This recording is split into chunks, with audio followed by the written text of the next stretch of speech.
There's 330 million people in the USA, and only one horseman dares to do what this man does. In the middle of nowhere, when there shouldn't be a soul in sight, a lone rider sits with a rifle by his side. His bones ache from a hard day's ride, while a fire keeps him warm as it smoulders to the night. An old saddle makes a pillow, and the hard ground will do for a bed. A star fallen lights a lonely sky. A full moon means a restless night.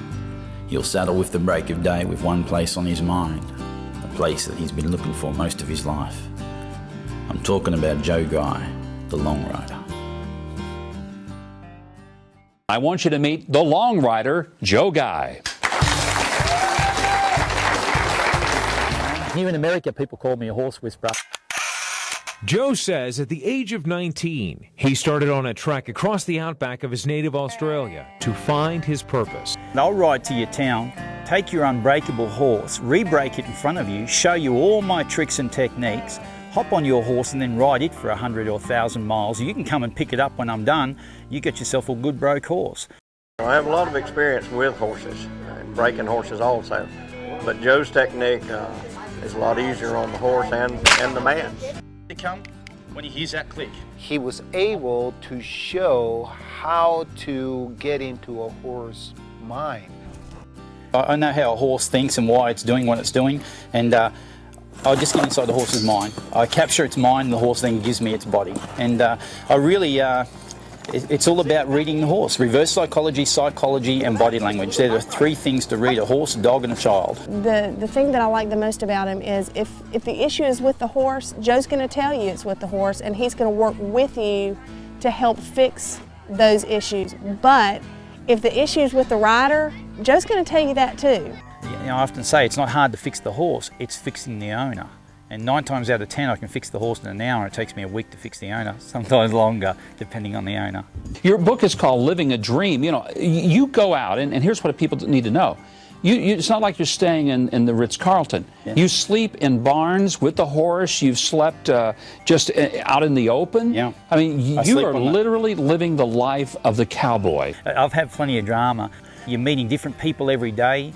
I ride through a town and I'll have a sheriff pull up and say I can't bring my horse through town, or I can't tie my horse here. In fact, I had the police call me 3 times in Alabama. That was interesting. There's a handful of great clinicians in this country that can take a horse and fix it, and there's a handful of riders, long riders, that are heading across the country as we speak. But there's not one person that takes a problem horse like I do, fixes it, and then rides it across the country. This country was built and made and founded on the back of a horse. A horse took you across this country when nothing else could do that. And I'm here to remind you, and I hope that you join me on my reality TV show as I ride across the country. I only ride horses that can't be ridden, the unbreakable ones. Why don't you close us out with a song? Sure. Joe Guy, the Longrider, one of his original songs.